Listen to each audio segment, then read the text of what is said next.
So what are the top 5 accomplishments right now that you can say that you have had that you've like started? Don't gotta be 5, but it could be like my biggest 3. Like okay. Facebook funny. That's not the same. Yes, it is.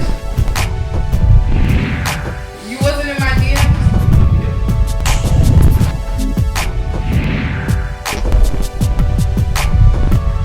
That's not saying that stand-up comedy. Let them old people on Facebook that just a hater.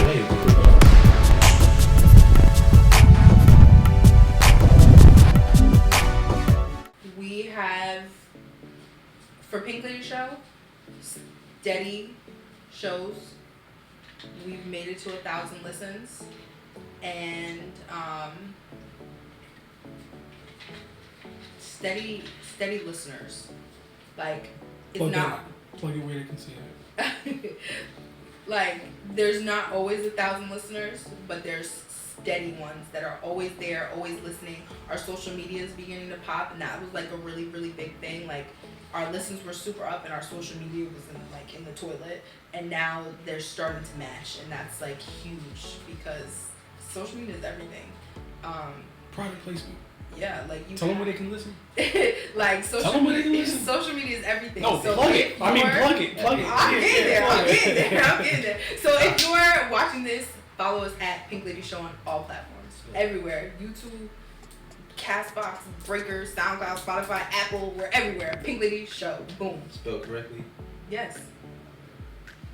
We'll put that at the bottom. Thank you. No. I think some of my accomplishments was I shared the stage with Town the comedian from Kings of Comedy, New York Kings of Comedy. I also shared the same stage with Rich Voss, he from Plainfield. Yeah. Hilarious. But Town is hilarious as well too. You know, with him and Capone and all them, we shared the stage with them. Right now, I'm studying writing for late night TV. So you're gonna see what that angle of comedy is like. You gotta get it from all fields. So that's how Alright. Alright, so a lot of people have definitely tried what you guys are doing now, and they definitely failed. So what has helped you guys stay relevant in the field that you chose? See, what I do that a lot of people don't do is I'll take a class. It might not. It's gonna help you somewhat. You can't learn too much. So you know what I mean. I take a class for this. I take a class for that. It's gonna help you in the long run. That's what I do. Do you find yourself now that you're in that realm? Do you find yourself like watching a hell of a lot of more comedy than you used to before? Yeah, way more. It's comedians that I might have watched back in the day, like I don't find them funny. But the older I get, I understand why they did it or what they were saying now that I'm older.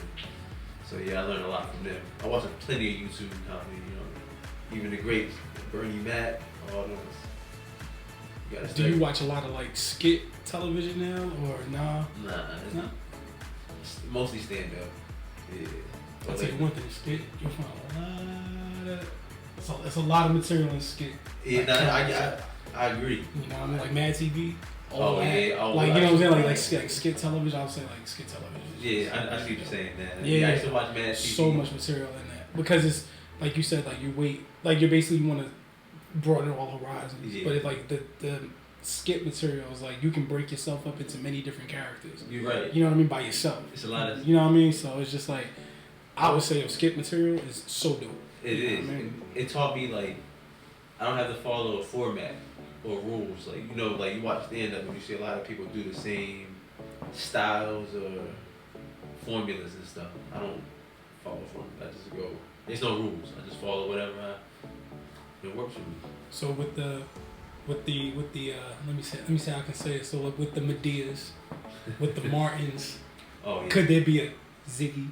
Could be. Like, you know what I mean? Like in one of those rounds where you put yourself into a multi-character phase, you know what I mean? I just ain't wearing a dress, but yeah, I could do that. Soundbite. Yeah, if there's a check out there, I ain't gotta wear no dress. We in business. Mm-hmm. As far as keeping us pushing, like we just keep going. No matter you kind of feel like the podcast no matter how much time you put into it or work you put into it or effort, it comes down to who's listening. And sometimes like you get on Anchor and you see, you know, who's listening, and it comes down to like 30 listens. That's hurtful. Like, that's hurtful sometimes. But you just have to keep going, because the next couple times it might be, you know, 500. And that feels really good. And especially for like our podcast, which is still small right now. We're still growing. We're still coming up. Every single one counts. So even if it's just 30, those 30 people, we always tell people, like, one of our hashtags that we always have is tell a friend to tell a friend. So that 30 people, if they're telling one other person, that's 60 more people that, you know, might know about our show. And then the other thing is, when you look at the analytics and you see people in Nigeria are listening to your show, or somebody in Switzerland or Amsterdam, that feels amazing. Like, you're pushing, when you push it, you feel like you're pushing it to people around you, people in, you know, in Bayville, New Jersey, or Lakewood, New Jersey, Newark, New Jersey. But really, when you're pushing it online, you're pushing it to people all over the world. And when you see that it's actually going to those people, it's awesome. And it just keeps you like wanting to keep going, because there's somebody out there somewhere, whether it's, you know, the smallest niche of the world, listening. It's awesome. And then for, you know, the finale question. Okay. So what would be some advice that you would give to some people that are on their way up, or like they're thinking about doing what you guys are doing right now? Like, what kind of advice would you give to them? Take the risk. Just do it. Like, stop thinking about it. Just do it.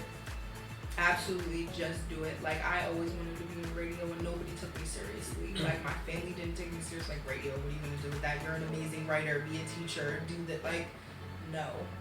If this is what you want to do it. Because now my family looks at me and they're like, oh shit, like, you're really doing this. Like, you're really, like, you took a leap of faith. And like, in real life, I'm an office manager, but like, in my real life, like, I'm doing this. I'm a podcast queen, and I'm handling all business of podcasts, and people will take you seriously. If you take yourself seriously, they'll take you seriously. So I agree. You take that leap of faith. You know, you study. That's my big thing. Like, study everything. Like, as far as comedy, if you want to do stand up or any part of comedy, you study the greats. Read.